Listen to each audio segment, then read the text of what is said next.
Next game, the Texans stay hot. They win 21-16 over Kyler Murray's Cardinals. The Cardinals have lost 9 straight road games. It's the first time since 2003, and obviously not all of those have been started by Kyler Murray right now. But, I mean, the story of the Texans' passing offense continues here, Jay. CJ Stroud is just an absolute monster. It's terrifying. Even in the game where, this is a bad game for CJ Stroud. He throws the 3 picks. Some of these were bad decisions, but the volume that he has at the moment, 37 pass attempts, 336 yards through the air, throws the 2 touchdowns, and just the simpatico nature that he has with Tank Dell, that relationship, Dell going 8 for 149 and a touchdown. Nico Collins gets back. I mean, I think this is just a locked-in, explosive offense. You're just starting CJ Stroud, Tank Dell, Nico Collins every week. So you see here your fantasy leaders as we head into Monday Night Football again.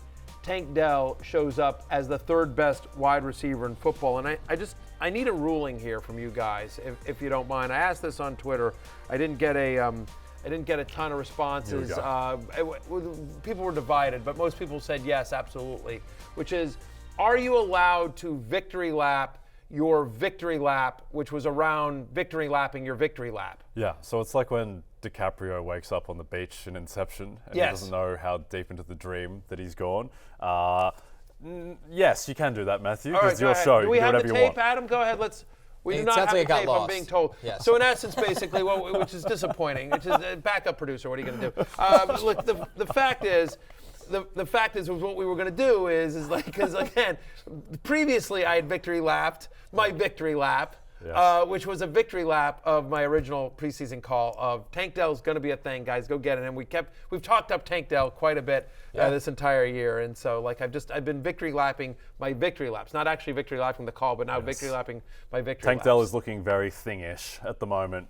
He's a monster, and the key thing there is that they're just able to keep Stroud clean more often. Now they've got Tunsil back, offensive line is healthier, he's throwing from a clean pocket. When you give CJ Stroud a clean pocket, he's been the best quarterback in football just about.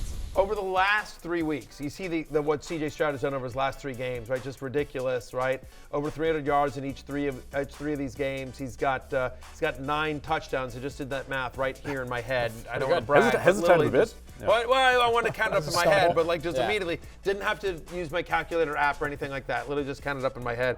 No big deal. Don't want to brag, but yeah, absolutely 9 touchdowns. That's an average, by the way, Jay, of 3 touchdowns per game. Yep.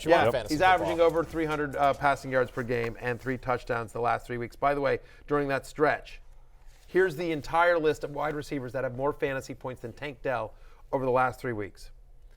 CeeDee Lamb, my guy, 8. Good. Amon-Ra St. Brown, my fantasy ride or die. Keenan Allen, who I ranked below Mike Williams in the preseason. And that's it. That's the entire list. That's the entire list. I give you credit because you didn't have to remind everyone of that. All right, listen. If I'm gonna balance, victory lap, victory lap, if I'm gonna victory lap and pat myself on the back, I gotta call myself out for bad calls. That was one of them. I did say, I think one of my bold predictions of the preseason was that I thought this was the year that Mike Williams overtakes Keenan Allen. We'll never know because he got hurt. So maybe I got the injury out.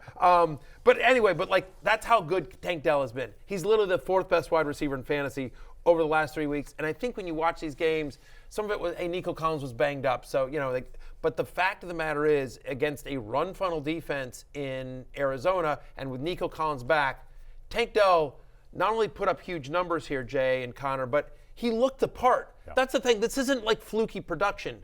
Connor, I mean, this is what this kid did in college. He was a target monster in college. I mean, when you look at what Dana Holgerson's offense did with him, he was constantly in motion. He was targeted nearly 200 times. He was the offense. Him and Clayton Tune would drop back, and wherever Tank Dell got his motion started and started running, he would throw down the field to him or he'd throw a short area pass that he could make somebody miss. So this is nothing new for Tank Dell, but it's really cool to see the Texans kind of be able to go pass happy when they need to and be willing to feature such young players in that regard.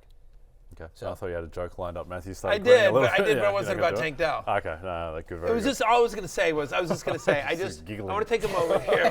Quite the smile. I think of him. I was just going to say I just want to take a moment here.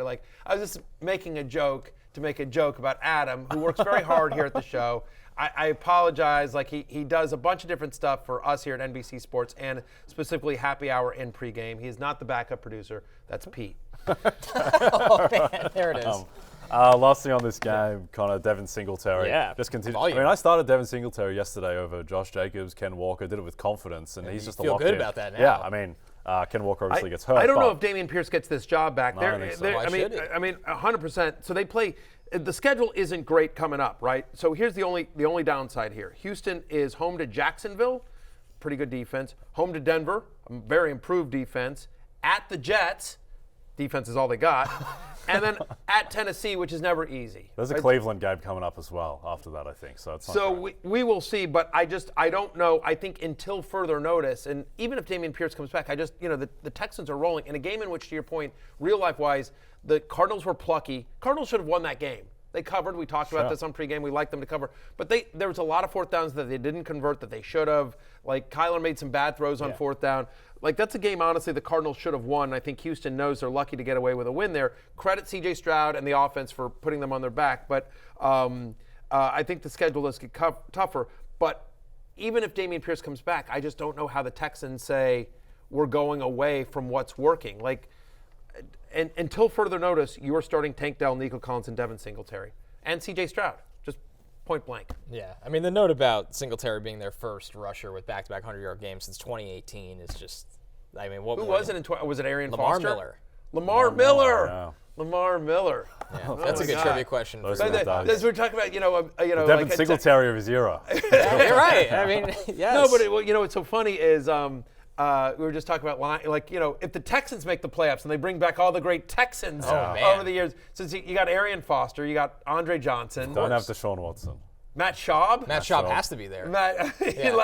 Who else are we talking about? The Gary here? Kubiak Texans offense was actually sick. It's JJ Watt. Oh, J.J. Watt's obvious. Yeah. Jadeveon Clowney might show up. Oh, But it's kind of weird. maybe It's like a little weird. Yeah. It's a little Hopkins odd. is Hopkins Yeah. like that's a weird one too. Yeah, Like, that's a weird one. That's definitely. do they invite Bill O'Brien? You also invite Bill Probably not. O'Brien, see what Yeah. happens, I see don't how know, it goes. Gets weird. Steve Slayton.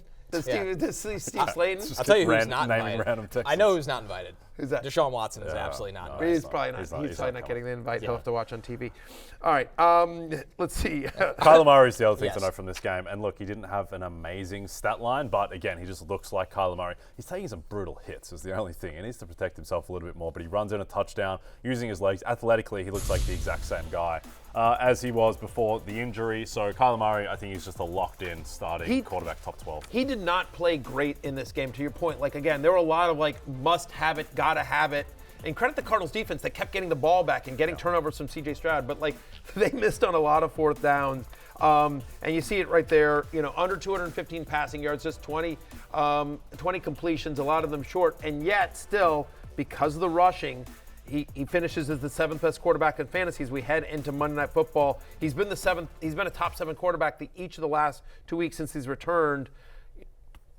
Basically half his fantasy points are coming from the running, but that's not a fluke. That's who Kyler Murray is. And so he's clearly a locked-in QB1 here as well. The concern for me, guys, is that when Kyler Murray came back, I was just full steam ahead. Hollywood Brown, this is a guy who's got massive target share. He had massive target share with Kyler last year. He's going to be awesome.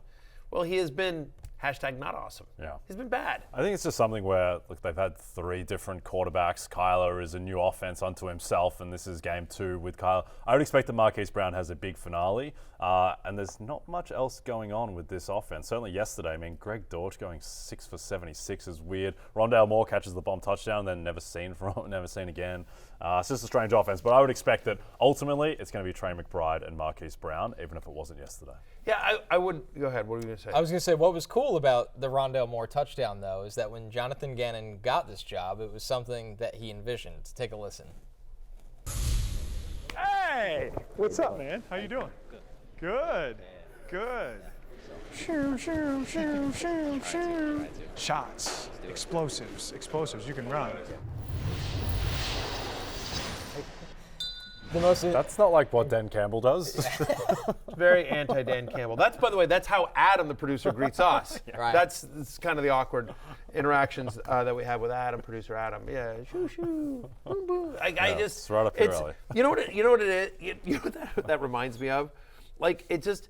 You guys ever watch the Office? Right. Obviously the American version of it. Yeah. Where all the comedy is just about how awkward Right. he Yeah. is. It's cringe. Right. It's just sort of he means well, but he's awkward. Michael Scott is just this well-meaning but super awkward guy. Like that's what that interaction is. Yeah, I'm not sure if that was a real interaction or a Curb Your Enthusiasm episode. That was just bizarre. I don't know why you can't go up to people like that and just behave like that. It's very strange. I'm gonna start doing that though. I'm just gonna like boop, boop, boop, boop, shoo, shoo, shoo. All right, let's. All right. What do you think? So Rondell Moore is legitimately fast. What do you think Jonathan Gannon would do if he met me? Yeah. Just like what's like. You're kind of a tub It's of funny lard. that Jonathan Gannon decides to just purely interact with people based on sounds that indicate what their level of speed is as a person. It's very exactly. peculiar. Very interesting. Yeah, you guys are too young for this. I was going to make a Police Academy reference, but Michael Winslow makes all the noises. Never. Yeah, all right. Hey, it's Matthew Berry from NBCSports.com and RotoWorld.com, and I want to thank you so much for watching whatever it is you just watched, or if nothing else, being too lazy to click out of the autoplay after this video started, after whatever it is you actually wanted to watch finished. But now that you're here, I'd like to take a moment here to ask you respectfully now, okay? I'm asking you respectfully to subscribe to the NFL on NBC YouTube channel. You'll get the latest Roto World fantasy news headlines, all sorts of great shows, including my own Fantasy Football Happy Hour. So go subscribe now. Again, I'm asking respectfully.